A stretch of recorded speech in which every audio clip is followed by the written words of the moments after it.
So, lads, not good news right here. Not good news. So, whatever the hell they had her doing in Indiana, I mean this when I say this, get as far away from Indiana as possible. Get as far away from that medical team as possible. Because, like, when her body's breaking down with no injury. Something is terribly wrong with Caitlin Clark, and the official story from the Indiana Fever just isn't adding up. The team's vague announcement that she has, quote, no timetable for her return does more to spark suspicion than it does to offer comfort. This isn't just one injury. It's a devastating pattern of physical breakdowns, relentless on-court abuse from opponents, and growing whispers that Clark has lost all trust in her own team's medical staff. This crisis goes far beyond a simple press release, and it threatens to derail the career of the WNBA's biggest star before it has even truly begun. Following a July 15th injury to her right groin, Indiana Fever guard Caitlin Clark underwent further medical evaluations earlier this week. The team can confirm that no additional injuries or damage were discovered through the evaluations. Clark will continue working with the Fever medical team on her recovery and rehabilitation, with the priority on her long-term health and well-being. There is no timetable available for Clark's return, and no additional details will be provided at this time. Any further updates will be shared as they become available. This is an update, a statement directly. There's no timetable for Caitlin Clark's return after being evaluated this week, which means worst case scenario, the Indiana Fever can be without Caitlin for the rest of the year. But best case scenario, she comes back after missing a few games. But does that mean she'll be healthy? 100% fully healthy at least. Their next 3 games, which are the final games of July, is against the Aces tonight at home, then Chicago Sky on the road, then back at home against the Phoenix Mercury. But here's the schedule for the beginning of August. And again, this Fever team has to prepare to be without Caitlin Clark, as she has no timetable for a return. This wasn't some fluke accident or a one-time injury. This was the brutal culmination of a season-long nightmare. Before 2024, Caitlin Clark was an Iron Woman, a player who famously never missed a single game in her college career due to injury. She was the picture of durability and resilience, a constant presence on the court who could handle heavy minutes without issue. Yet her rookie season in the WNBA has been a cruel and relentless cycle of pain that has shattered that reputation. It began in late May with a left quadricep strain that benched her for 5 games. She returned, hopeful and determined, only to go down again 5 games later with a left groin injury that cost her another 4 games, including the Commissioner's Cup Championship. Each time she fought her way back, but the cycle was destined to repeat. This latest injury to her right groin marks the 4th separate soft tissue ailment in just a few months. The warrior who once seemed invincible now looks trapped in a heartbreaking loop of playing, getting hurt, and rehabbing over and over again. Folks, it was only a week ago that Caitlin Clark was listed as questionable for a Wednesday night game against the New York Liberty in New York. About 5 hours prior to game time, it goes from questionable to out. Thursday, heading into the All-Star break, the three-point contest is Friday night. Caitlin Clark releases a statement of her own saying she won't be participating in the three-point contest and won't be participating in the All-Star game. Caitlin Clark's team has made it known we are going to be holding her out until she is fully recovered. We are not going to be rushing her back at. A lot of people were of the opinion of stay out as long as you have to. Just stay out. I mean, I'm starting to wonder if the season is not a wash at this point anyway. She needs to get well. This is good news, at least. Honestly, as someone who has dealt with this injury during the season, the way she was walking and moving all-All-Star week gave me hope for her. It wasn't a lot worse and a season-ending thing. They have to be smart, though. And even when she managed to get on the court, it was painfully clear to everyone watching that she was a shadow of her former self. The numbers don't lie, and they paint a grim picture of a player battling her own body. On the road, she was a shocking 2 for 35 from long range, a statistic that would be unthinkable for the greatest shooter in college basketball history. It was a clear sign that the foundation of her game, her legs, was compromised. The explosive drives to the basket were more cautious, the quick changes of direction more labored. Fans could see the strain in every wince after a hard landing and every slight limp she tried to hide. It was the portrait of a champion trying to will herself through immense pain, and her diminished performance screamed that she was never truly playing at 100%. The physical toll was obvious, but this wasn't just a battle against her own body. She was also fighting a war against her opponents, and they weren't playing fair. Just like I stated, guys, this should not come as no surprise, bro. I told you. Caitlin Clark was injured with her mobility. When she caught the first groin injury, that's what really kind of did everything in for her, guys. It was just not looking good after that first one. And unfortunately... And yeah, of course, I want to see her play. Of course, I think they need her to win majority of these games. But at the same time, she needs to rest, right? She needs to rest. We done seen her try to come back prematurely. She plays well, and then those next following games, it just looked like she's just not there. She doesn't look the same, can barely get those shots off. So, yeah, I think it's best for everybody for her to rest and just get ready for the end game of this season. From the moment she stepped onto a WNBA court, a target was painted on her back. Opposing teams quickly adopted a brutal strategy: be as physical as possible. One coach openly admitted their game plan was to rough her up, knowing she disliked the physicality. In practice, this meant Clark was bumped, grabbed, and hit on nearly every possession, often away from the ball, where cameras might not catch it. The abuse has been relentless, resulting in her receiving 6 flagrant fouls this season, more than any other player in the league. She's been cracked in the face and body checked to the floor on drives that left her shaken. Her own coach, Stephanie White, argued that this constant pounding was a direct cause of her injuries, explaining that when a player is constantly being hit, it forces them to load differently and explode differently, putting unnatural strain on the body. All that punishment, all that pain, it all came to a head on July 15th, in a moment that broke the hearts of fans everywhere. Missed 5 games on 2 separate occasions, first due to a left quad strain and then because of a left groin injury.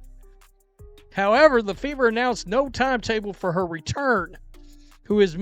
She's missed 11 of 24 games this season. Wow. The team's statement said they will prioritize her long-term health. Clark's absence is a blow to the Fever's playoff hopes. At 12-12, Indiana holds a 1-game lead over the 9th seed Golden State Valkyries. However, the Fever are 4-7 without Caitlin Clark in the lineup. It is a scary thing when your legs are breaking down and you're not injured, because you have to figure out what the hell that is. It could literally be her running mechanics changed and it put pressure, even slightly, it put more pressure on her upper legs. Like all of those things, which very well could be a reason why she's shooting so badly.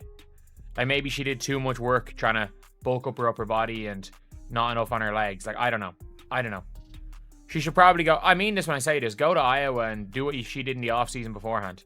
But now it's going to take like hire a Tim Grover or something, because she's going to have to rechange how she runs. Late in the fourth quarter against the Connecticut Sun, with the game on the line, Caitlin dished a perfect assist for what should have been a triumphant moment. But then, disaster struck. She pulled up lame, instantly clutching her right groin in agony.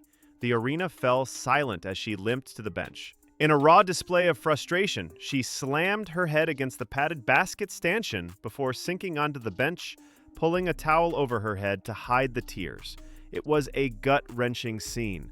The fiery leader who ignites crowds was now slumped over, defeated, not by an opponent, but by her own body once again. That raw display of emotion was just the tip of the iceberg. Behind the scenes, a storm of doubt and mistrust was already brewing, and the whispers were becoming impossible to ignore. Her making some statements about how her body feels this season under the circumstances of, well, getting the crap kicked out of her on the court and just dealing with injuries, right? I mean, people forget when she's injured, she can't train. You know, every time she gets injured and has to sit out, she has to come back and she has to try to recapture basketball shape, right? The ability to run up and down the court and maintain that cardio. With the team's official updates offering little comfort and the injuries piling up, whispers began to circulate. A damning rumor started to gain traction. Caitlin Clark and her inner circle had lost faith in the Indiana Fever's medical staff. How could a player with a perfect health record suddenly suffer 4 soft tissue injuries in 2.5 months under their care? The question hung in the air, and speculation filled the void. Explosive rumors surfaced that Clark was taking her recovery into her own hands, seeking outside specialists for treatments like dry needling and even exploring stem cell therapy on her own. Whether true or not, the narrative was powerful. A superstar so desperate to heal and so doubtful of her own team's ability to help that she was forced to go rogue. This quiet rebellion suggested a deep fracture in trust, adding another layer of drama to an already dire situation. I mean, yes, you can argue that they play better without Caitlin, but no, in the postseason, you need your stars. They're going to need Caitlin. The fact that she's injured sucks, that's one thing, but the fact that we have no idea when she's coming back is another thing, because the WNBA, Indiana, it's all taking a hit. I mean, it's kind of recovering at first when she was missing a lot of games, viewership, whatever you would like to talk about, dropped, really did. But it's starting to rise. Even the All-Star game was a success. Her personal health crisis has created a much larger problem, one that threatens the momentum of the entire league. The Caitlin Clark effect has been a seismic event for the WNBA. Her arrival led to massive, unprecedented spikes in television ratings, ticket sales, and jersey sales. Arenas were selling out and games were being moved to larger venues to accommodate the tidal wave of new fans she brought with her. She wasn't just a player. She was an economic engine driving the league to new heights of cultural relevance and financial success. Now, with its most magnetic star sidelined indefinitely, that momentum has hit a wall. Every game she misses is a loss, not just for the Fever, but for the league's visibility and bottom line. The machine she helped build is now sputtering without its most important part. Well, I hate to break the news to y'all. My precious CC will be out indefinitely. That means we won't see her till next year because the whole Indiana Fever organization has failed her. You hear me? And the whole WNBA, from the commissioner to the corrupted referees and also the players that was on payroll. You hear me? That was sent to take her out the game. You hear me? Because they threatened by her aura and her greatness and her skill set. Because clearly... But beyond the financial impact is a profound human cost. For a hyper-competitive athlete like Caitlin Clark, being forced to watch from the sidelines is its own special kind of torment. Game after game, she sits in street clothes, trying to stay engaged, clapping for teammates, and offering advice during timeouts. But the longing in her eyes is unmistakable. Rehab is a lonely, grinding process, a world away from the energy of the court and the camaraderie of her team. Coach White described the situation as mentally and emotionally tough, highlighting the immense psychological burden Clark is carrying. This isn't just a physical battle, it's a war being fought in her own mind, against frustration, fear, and the helplessness of watching her season slip away. As she fights that internal battle, a much darker question has begun to surface among her supporters. Good morning, good morning. Did you know that Caitlin Clark is getting doctor treatments on her own? I heard that she's doing dry needling and different type of methods so she can come back. This means that she doesn't really trust the Indiana Fever medical staff, which is not a good sign. Also, heard that she might be doing stem cell treatment, but she's doing all this on her own. She is trying her darndest to get back on the court. And to me, that's a dedicated athlete, man. Is this just a welcome to the league hazing, or is it something far more sinister. A growing number of fans and commentators are beginning to believe the relentless physicality isn't just random, but a coordinated attack. They point to the corrupted referees who seem to swallow their whistles when Clark is fouled, allowing the abuse to continue unchecked. The most explosive theory suggests that certain veteran players, threatened by her greatness and the aura she commands, are on a mission to take her out of the game. They see a pattern of dangerous plays that go beyond simple competition and into the realm of intentional harm. While it sounds like a conspiracy, the evidence of her being targeted is undeniable. The league, some say, is failing to protect its biggest asset, either through incompetence or by turning a blind eye. Whether it's a deliberate plot or just the brutal reality of her stardom, the consequences could be devastating. Leg injuries in 2.5 months? After playing 181 straight games with no injuries, you've had 4 leg injuries, soft tissue injuries in 2.5 months. Now, I'm not talking about a knee injury, not talking about a shoulder. Thank God we're not talking about the dreaded Achilles issue. But still, I can't help but wonder what is going on here with This raises the most terrifying question of all. What are the long-term stakes? This crisis is no longer about just finishing the 2024 season. It's about her entire future. Will these recurring soft tissue injuries become chronic, plaguing her for the rest of her career? Will she be forced to fundamentally change her electrifying, aggressive style of play just to protect herself, robbing her of the very thing that makes her special? The risk is so high that a remarkable shift has occurred among her fan base. The initial desperate calls for her quick return have been replaced by pleas for her to sit out as long as it takes, even if it means missing the rest of the year. Fans would rather wait for a fully healthy Caitlin Clark next season than watch her risk it all by coming back too soon. They understand that what's at stake isn't just a playoff spot, but the future of a phenom. This brutal season has left a superstar in limbo, trapped in a devastating cycle of recurring injuries targeted with relentless physicality by opponents, and now reportedly at odds with her own team's medical staff. Caitlin Clark's future is shrouded in fog. We are left to wonder if we will ever see the real, fearless Caitlin Clark again this season. Has this year of pain, frustration, and doubt left a permanent scar on the once invincible phenom? Her greatness is undeniable, but her body is failing her in a way no one ever thought possible. For now, the league, the fans, and Clark herself can only do one thing: wait. Wait and hope that her body can finally heal, that the cycle can be broken, and that the brightest star in the game hasn't been dimmed forever.